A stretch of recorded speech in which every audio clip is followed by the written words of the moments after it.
mesalamina, un medicamento que recibe infusión continua al paciente. Los beta bloqueantes, ¿qué pueden producir? ¿Pueden producir estos efectos o qué efecto va a tener un beta bloqueante? Puede disminuir la frecuencia cardíaca y producir hipotensión. O sea, es lo opuesto, porque este es un agonista adrenérgico y este es un antagonista adrenérgico. Entonces, el que va a producir los efectos que están acá, pero estoy preguntando más, ¿qué podemos ver con los beta bloqueantes? Disminución de frecuencia cardíaca, disminución de la presión arterial. Eso se puede ver con los beta bloqueantes. Y los colinérgicos, ¿qué efecto producen?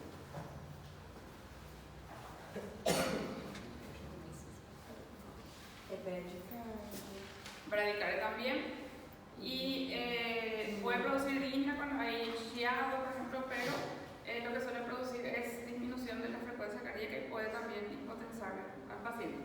O sea, entre los medicamentos que está acá es este agonista adrenérgico que puede producir. Este es un antagonista adrenérgico o beta bloqueante y el colinérgico no va a producir esos efectos. Professora, rapidinho, mas em relação aos beta-bloqueantes, eles podem produzir, tipo, também chiado por causa da vasoconstrição?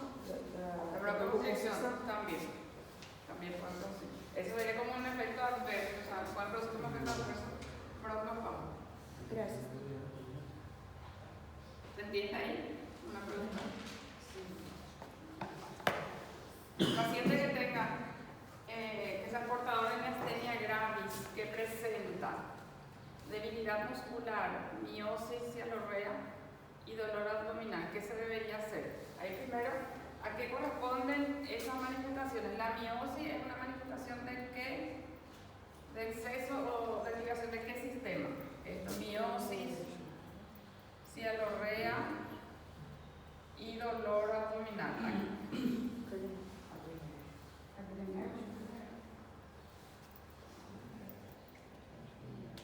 Miosis. Colinérgico. Miosis puede ser por la activación del sistema colinérgico. Cialorrea, aumento de secreciones también. Y el dolor abdominal que puede ser por peritalismo y cólico que va a tener ese paciente. ¿Pero por qué dice debilidad muscular? Entonces, pero está teniendo manifestaciones colinérgicas ya.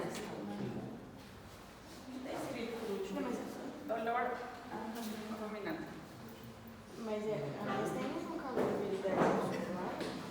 Sí, pero el colinérgico, si recibe colinérgico, pues tiene que tener como tiene que estar la fuerza muscular. Si ya está recibiendo su medicación, si ya está recibiendo un anticolinesterásico, por ejemplo, ¿cómo debería estar? Devia ter uma condição melhor, está sendo tratado. Esta manifestación no se puede ver así, sí por un anticolinesterásico, cuando la dosis alta. Esto se va a ver porque le está pasando una dosis mayor de la que debería ser. Y aparte que la sobreestimulación del músculo también le va a producir debilidad. El paciente puede venir, el paciente con miastenia gravis puede venir con debilidad muscular porque le falta su medicación, o puede venir con debilidad muscular porque está con exceso de la medicación, porque también sobreestimularle le agota al músculo. Entonces, ¿qué es lo que te va a ayudar a diferenciar a vos? ¿Qué es lo que realmente ocurre? El resto de las manifestaciones. Si viene con estas manifestaciones de síndrome colinérgico, probablemente se pasó ya la mano con la dosis. Ahora si viene con debilidad muscular y aparte también está con sequedad de mucosas, está con sequedad de mucosas con las manifestaciones opuestas a esto, disminución del peristaltismo, y quiere decir que tiene déficit. Entonces en este caso está con exceso y que se tiene que administrar a ese paciente.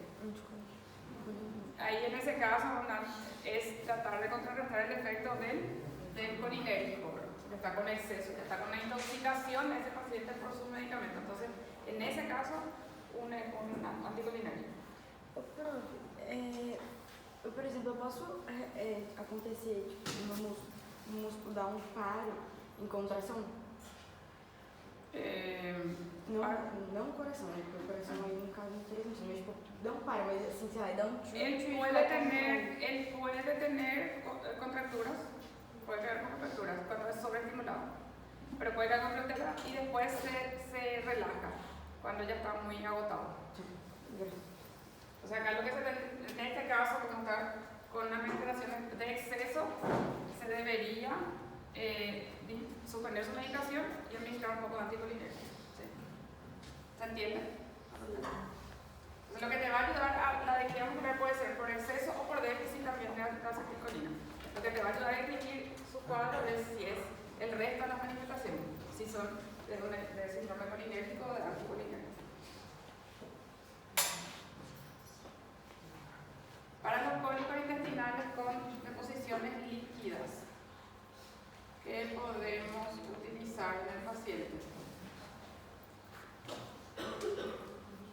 Cólicos dijimos que van a ser por exceso de acetilcolina, por aumento de acetilcolina. Entonces, ¿qué medicamento deberíamos darle a ese paciente si queremos antagonista colinérgico o anticolinérgico? El agonista colinérgico, la activación del agonista colinérgico es lo que le está produciendo a él esa afectación. Y si ustedes vieron, también pueden tener un poco de efecto los adrenérgicos, tienen efecto sobre la parte intestinal, pero generalmente no se usan mucho para ese efecto. En todo lo que nosotros citamos, nosotros no hablamos en ningún caso de que vamos a usar un adrenérgico, ni agonista ni antagonista, para tratar ese caso. Para el uso de pacientes con espasmo o con cólicos se usan los antagonistas colinérgicos. La copolamina, principalmente la copolamina, que más se utiliza. Entonces, para eso usamos antagonista colinérgico o anticolinérgico. En el tratamiento de la crisis migrañosa, nosotros vimos también que teníamos algunos medicamentos para la migraña y yo les dije que había unos que son para la crisis y otros son para el mantenimiento del paciente. Nosotros vimos que les dije que se podía usar Botox, después ¿qué más? Ergotamina y otro más.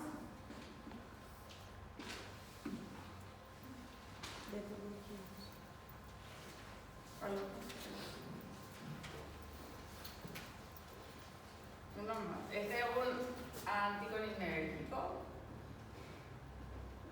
La ergotamina, ¿a qué grupo correspondía? Antagonista adrenérgico, alfa. Y uno más falta. Los beta bloqueantes. Son antagonistas adrenérgicos beta. ¿Cuál de ellos podríamos usar nosotros para la crisis? De los tres. La ergotamina, que suele venir asociada con analgésicos, con dipirona, con paracetamol, ese se utiliza para la crisis. Entonces, para el mantenimiento, para que el paciente tenga menos crisis o su crisis sea menos intensa, se puede usar Botox y se pueden usar los beta bloqueantes.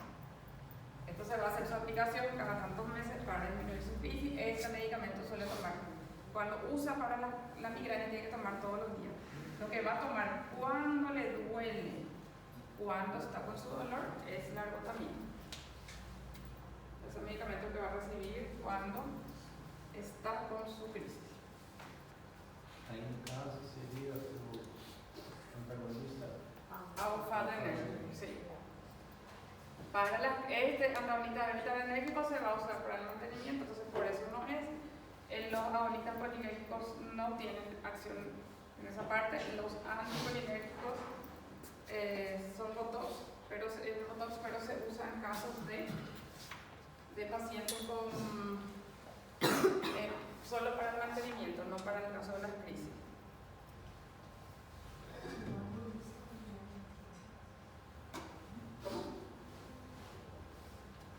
¿Cómo? Pregúntame más.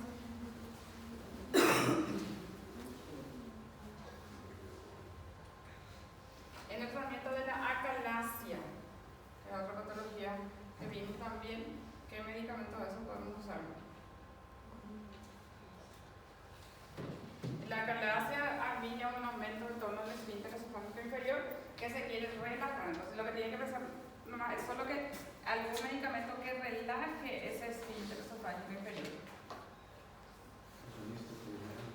¿Cómo? Tiene que ser un antagonista, porque para que vos relajes, para que disminuya la transmisión de acetilcolina ahí, tenés que usar un medicamento que disminuya la conducción de acetilcolina. Tiene que ser un anticolinérgico que también en ese caso es el Botox. La respuesta va a ser anticolinérgicos. Los anticolinérgicos van a hacer que aumente más la liberación de acetilcolina y van a empeorar el tono, va a aumentar el tono del esfínter. Estos medicamentos no tienen acción ahí sobre la acetilcolina.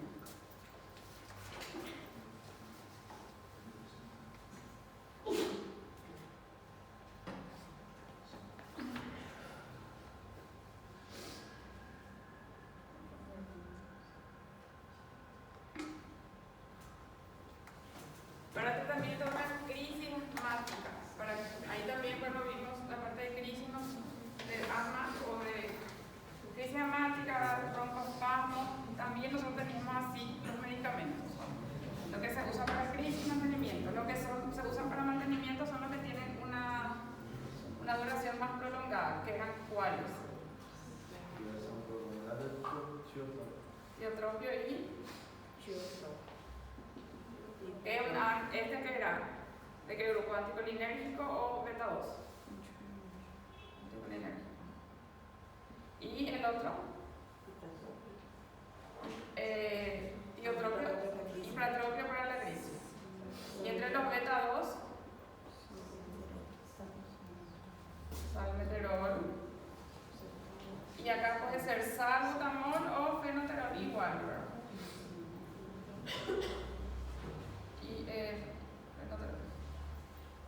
Y está hablando de que el paciente tiene una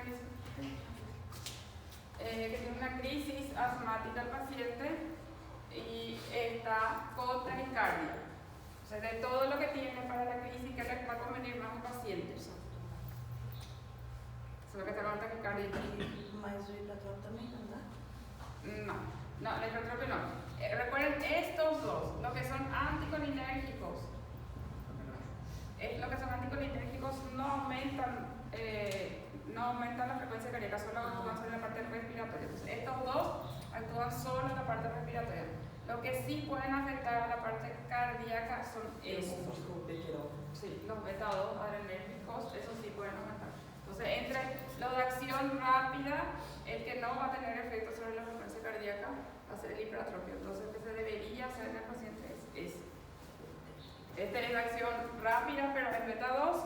Este es de acción prolongada, anticolinérgico. Este es de acción prolongada, beta 2. Entonces, lo que más le va a convenir al paciente para que no interfiera con su frecuencia cardíaca es el uso del hipertropio.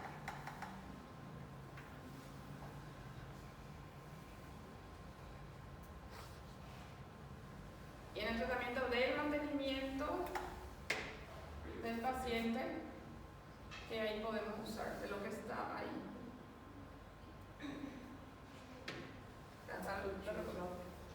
Tiotropio. Tenemos este de acción corta y de acción corta. Entonces, el que puede recibir para mantenimiento va a ser el tiotropio, que también es beta 2.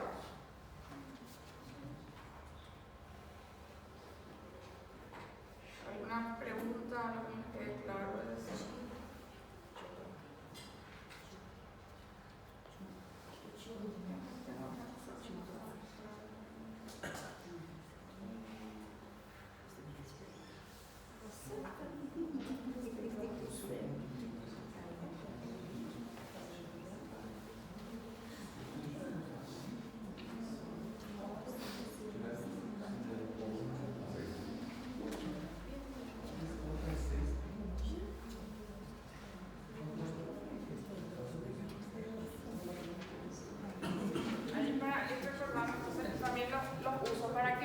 ¿Para qué usos vamos para qué patología vamos a usar lo colinérgico? Aplicación terapéutica, indicaciones terapéuticas, eso quiere decir, si se pregunta eso, quiere decir, ¿para qué patología sirve?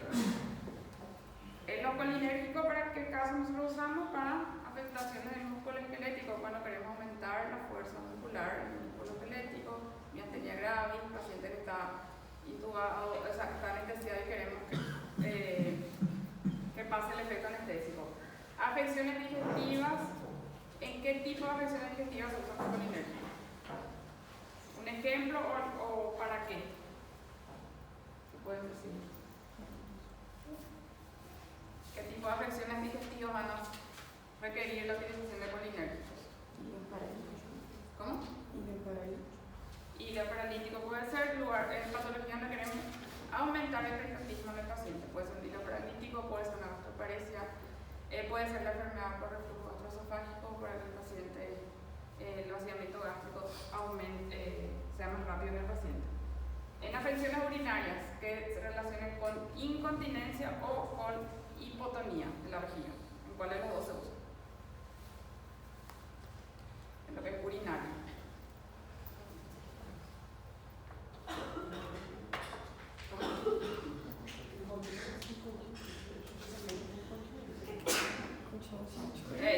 Relacionemos con la parte digestiva. Si nosotros queremos, en la afección digestiva, estamos queriendo acelerar por ejemplo, el vaciamiento gástrico, también tenemos que usar en la afección urinaria si queremos facilitar la diuresis del paciente. Entonces tiene que ser en la vejiga hipotónica o en una vejiga neurogénica. En esos casos van a ser. Los dos casos es acá para aumentar el tono de la musculatura de tracto digestivo o vejiga y relajar el esfínter. En el glaucoma se utilizan los colinérgicos, recuerden, para producir midriasis tenemos otros medicamentos que son los anticolinérgicos. En patología donde queremos aumentar las secreciones, por ejemplo la serotonía, en la enfermedad de Alzheimer porque hay déficit de acetilcolina en esta patología, y los medicamentos que se utilizan son la acetilcolina y esos determinados en tigmina, bisostigmina, neostigmina, piriostigmina. Para estos casos se utilizan. No cita patología cardiovascular ni respiratoria. Entonces, los anticolinérgicos sí pueden servir en patologías cardiovasculares para aumentar la frecuencia cardíaca, para el paciente que tiene bradicardia, para el paciente que puede tener un reflejo vagal. En patologías respiratorias utilizamos estos que son mucho más específicos que los beta-2. Y la mayoría de los que, sacando los naturales de los anticolinérgicos, que son estos dos, estos tienen efecto sobre todo el organismo. Sacando eso, todas las otras utilizaciones tienen medicamentos que son mucho más específicos. Lo que son para la patología respiratoria que están ahí, solo actúan sobre los pulmones. Lo que se utilizan para la parte digestiva tienen efectos sobre la parte digestiva, no. Los que se utilizan para la parte urinaria solo sobre la parte urinaria, no tienen efecto a nivel sistémico.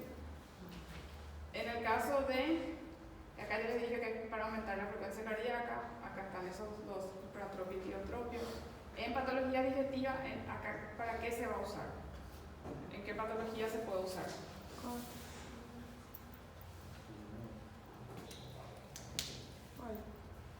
Recién dijimos el ejemplo del paciente con cólico, por ejemplo, como antiespasmódico es la utilización principal, un espasmolítico en cuadros donde está aumentado el peristaltismo. Entonces puede ser, por ejemplo, un cuadro de posiciones diarreicas. En patología urinaria dijimos acá que es para vejiga hipotónica, entonces para la vejiga hiperactiva es en este, o incontinencia urinaria es el anticolinérgico que se va a usar. Para producir midriasis también se puede usar este medicamento cuando buscamos producir estas alteraciones, midriasis y cicloplegia. ¿Qué era la cicloplegia? La parálisis de los músculos extrínsecos del ojo para un procedimiento o favorecer la cicatrización de una herida en el paciente. En los reflejos vagales, para prevenir los reflejos vagales o el efecto anestésico que suele producir chiado, hipotensión, bradicardia, se puede usar también la atropina. Y acá, estos usos que están acá, ¿a qué corresponden? ¿Qué medicamentos que se usan en estos tres casos? Espasmos, cefalea, estrabismo, disminución de líneas de presión. Botox. Estas tres partes son indicaciones para la utilización de Botox. Professor, a miastenia grave, ela está com colinérgico ou colinérgico? Con colinérgico. Mas então por que a resposta daquela outra? Porque ese paciente estaba intoxicado con su medicación. Mas, e tipo assim, se eu der um anticolinérgico naquele paciente, a debilidade dele não vai aumentar? Sí, pero tiene que mejorar su manifestación. No va a aumentar porque la atropina no tiene efecto sobre la fuerza muscular. La atropina solo va a afectar a la respuesta muscarínica. O sea, vos cuando le haces una medicación al paciente, por ejemplo, intoxicado por órgano perforado, que tiene un síndrome colinérgico también, la afectación muscular va a mejorar cuando ceda el efecto del medicamento. A no ser que vos le hagas sus oximas, que son sus antídotos. Pero lo que vos le haces de atropina solo va a tener efecto en la parte muscarínica. O sea, va a modificar su frecuencia cardíaca, va a disminuir sus secreciones, va a disminuir el peristaltismo en el paciente. Es para la parte muscarínica nomás. Para esas manifestaciones de cianorrea y de cólicos ahí. No va a tener efecto. El anticolinérgico atropina no tiene efecto sobre la fuerza muscular. Su respuesta es solo muscarínica, no nicotínica. ¿Alguna pregunta hasta ahí? Acá los nombres no son tan complicados. Acá acetilcolina, es que les dije que son los anticolinesteroles que tienen esta terminación. Estos nombres tienen que saber: atropina, copolamina y pratropio, tiotropio. Después les dije que vamos a poner nomás podemos poner como anticolinérgicos de la parte urinaria, por ejemplo. Pero estos sí quiero que recuerden, estos que están acá. Mas, professora, no tratamento da calase eu não entendi uma coisa, porque, tipo, em relação aos nicotínicos, ele não vai aumentar o tom? ¿El tratamiento de? A calase. No. El anticolinérgico va a relajar el esfínter. Sim, mas, por exemplo, os colinérgicos, a parte nicotínica, ele não diminui o tom? No, pero vos le estás aplicando, vos le vas a aplicar directamente sobre el esfínter nomás. Tu aplicación va a ser directamente en el esfínter, porque si te acordás del Botox, la aplicación es local. Sí. Entonces no se va a aplicar a lo largo del esófago, solo en el esfínter. Entonces ahí va a bloquear la liberación de la acetilcolina, porque lo que hace el Botox es bloquear la liberación. Entonces se va a liberar menos acetilcolina y con eso se puede relajar un poco el tono ahí. Gracias. ¿Alguna pregunta? ¿Algo que no se entienda? ¿Se entiende un poquito más? ¿Así o no? Después nos hacemos un repaso antes del examen, pero voy recitando más y ya algunas cosas. Después tenemos los adrenérgicos, los adrenérgicos y los antagonistas adrenérgicos. Los adrenérgicos teníamos las catecolaminas, que son las naturales, las sintéticas. Después teníamos los medicamentos que tienen acción alfa 1, acción alfa 2, beta 1, beta 2 y mixta. Las catecolaminas naturales se utilizan en pacientes que están generalmente hospitalizados, pacientes que reciben infusión continua de esos medicamentos. Y ahí había un poquito de diferencia entre las acciones, pero no hace falta saber específicamente eso, cuál es la acción específica sobre los receptores. Sí que tienen acción alfa-beta, pueden tener algunos predominantemente algún efecto, pero no hace falta saber tan específicamente. Los de acción alfa-1 ayer dijimos que son los que tienen efecto descogestivo, que tienen efecto vasoconstrictor, o sea, para aumentar la presión arterial, y el otro uso era para producir midriasis. Para producir midriasis tenemos anticolinérgico y agonistas adrenérgicos alfa 1. Pues los alfa 2 se utilizaban para tratar qué patología? Hipotensión. Para tratar la hipotensión, para tratar la hipertensión, produce hipotensión. Beta 1 en la parte cardíaca, beta 2 en la parte pulmonar. Y los mixtos verán las betaminas y la pseudoefedrina y sus derivados. Entonces, los adrenérgicos pueden usarse tanto para tratar hipotensión como para tratar hipertensión arterial, dependiendo de qué medicamento vos uses. Si usas noradrenalina vas a aumentar la presión, si usas etilefrina vas a aumentar la presión, si usas alfa-metildopa vas a disminuir la presión arterial. Estas indicaciones acá, generalmente en esto se utilizan las catecolaminas: shock, bradicardia, paro cardiorrespiratorio, hipotensión, se suele usar la catecolamina. En estos casos, para este caso, ¿cuál se utiliza? Dos medicamentos que se utilizan acá para broncoespasmo.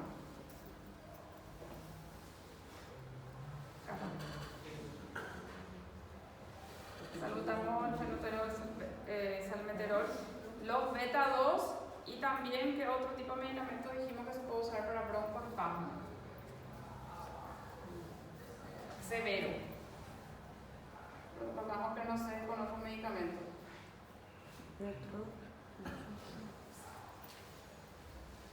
Para tratar broncoespasmo y para tratar De los adrenérgicos. Esto que están acá. Esto más adrenalina. Adrenalina también se puede usar. Para reacción anafiláctica, ¿cuál dijimos que se utilizaba? ¿Qué medicamento? Adrenalina también. Como descongestivos son los alfa 1 los que se utilizan. Descongestivos pueden ser alfa 1 y ¿qué otro grupo? Que vimos también. Voy a poner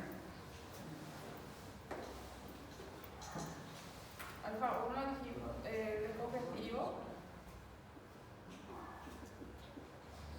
para producir midriasis en el paciente y también como vasoconstrictor.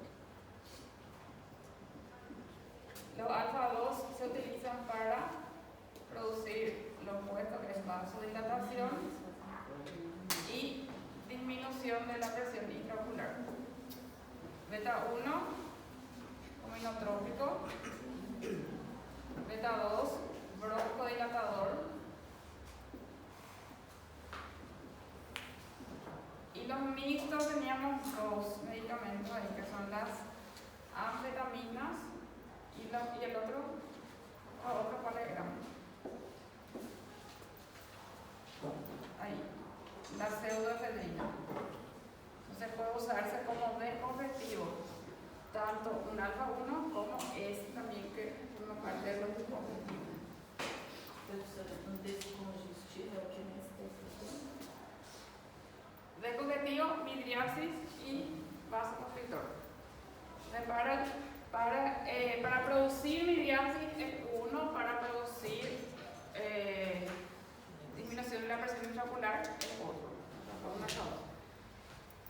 Estos usos son para cuál grupo de medicamentos: obesidad, narcolepsia, TDAH, anfetaminas se usan para eso. Y entre los antagonistas adrenérgicos,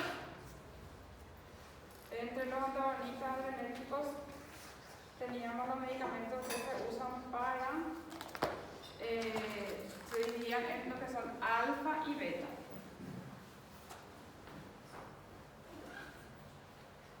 Los alfa, ¿para qué usábamos?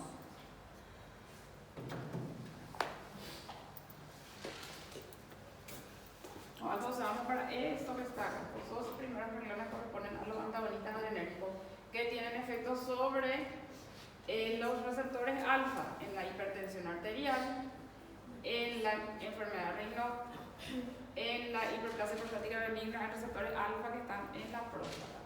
En el caso del fibropromocitoma, para bloquear la unión de las catecolaminas a sus receptores alfa. Entonces, estos usos son para los antagonistas adrenérgicos alfa.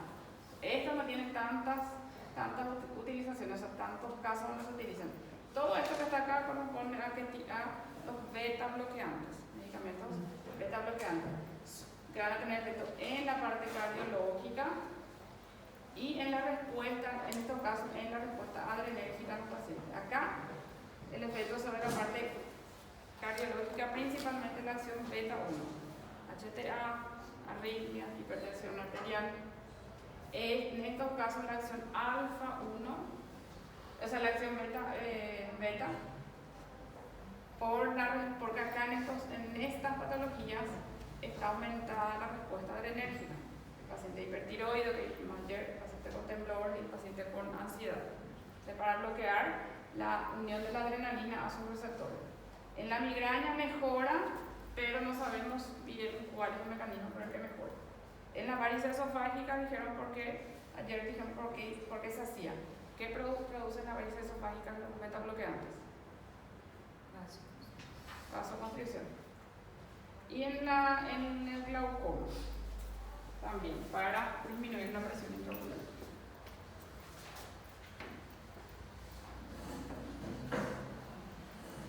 Para alguna patología, para migraña dijimos que teníamos 3 medicamentos para ir vamos a utilizar.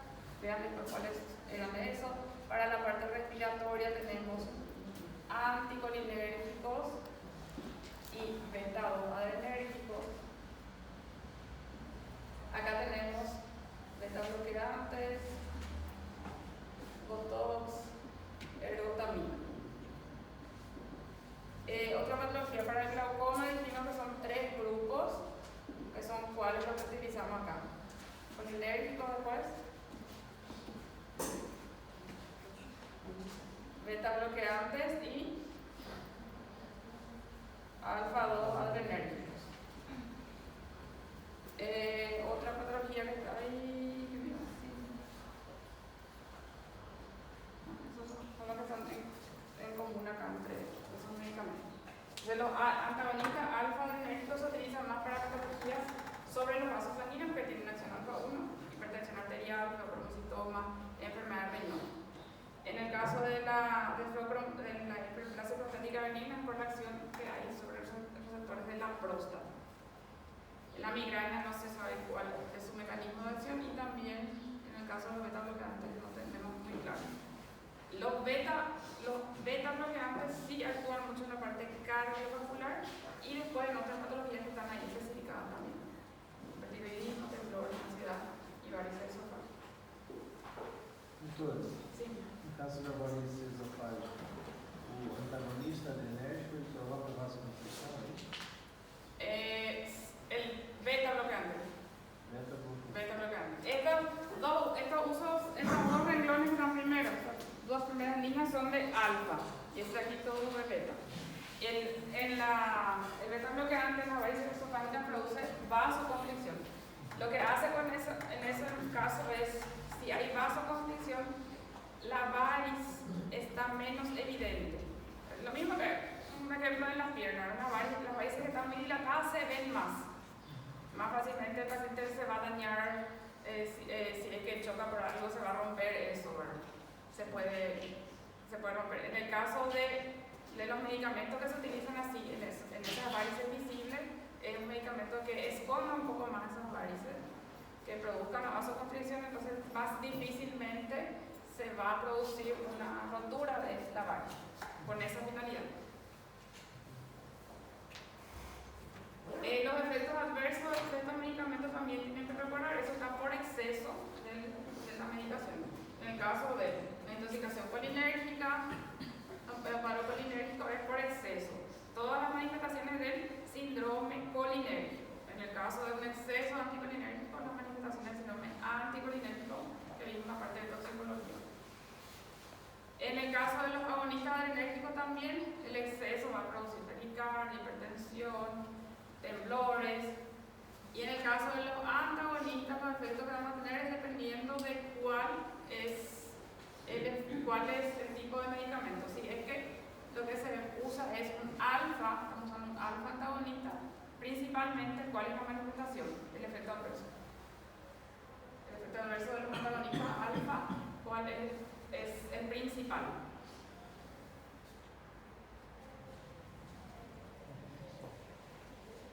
¿Y qué produce para qué usamos los antagonistas alfa? Para la presión. Entonces, el principal efecto adverso va a ser hipotensión. Si usas esta dosis más alta, lo principal que se va a producir es hipotensión arterial. En el caso de los beta bloqueantes, el principal efecto que se va a producir es disminución de la frecuencia cardíaca, si es la parte cardiovascular lo que se está afectando, disminución de frecuencia, disminución de presión arterial, y después los otros efectos también que vimos ayer, que eran alteración de la respuesta a la hipoglicemia, broncoconstricción, exploramiento de la vasculopatía periférica.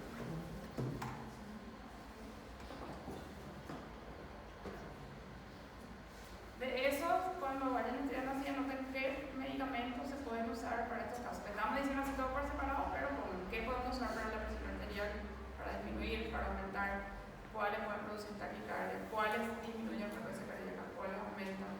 Ahí están, estos sí ya están acá citados: glaucoma, broncoespasmo y migraña. El examen suele ser casi mixto, ¿verdad? Selección múltiple y abierto. Pero más fácil es el abierto. Porque las preguntas son bien específicas, así, no son respuestas largas, así, una respuesta compleja, la que tiene una cosa, una respuesta. Y si se le pregunta, por ejemplo, ¿qué se utiliza para transmitir glaucoma? Un medicamento nomás. No hace falta citar todo. Mas eu posso, tipo, falar a classe do medicamento, tem que falar o medicamento em específico. Tipo, Igual, como vos te acuerdas. Y también nosotros solemos ponernos de acuerdo. ¿Cómo va a ser más fácil de denominar? Hay cosas que son más fáciles probablemente por el nombre y luego que por el grupo. Entonces, solo que yo les pregunto antes, ¿cómo hacemos? Me dicen, no, un pajarito, como Patricia. ¿Alguna consulta a esa parte?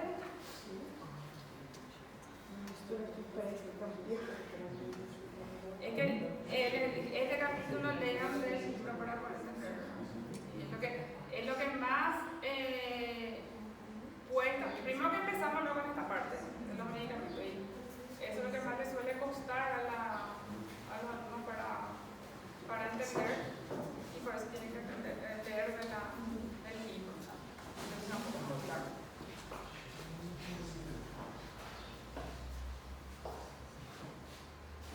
¿Alguna pregunta? Hacemos un ratito, 15 minutos. A senhora vai olhar o que depois? Voy a empezar la parte de Vai qual?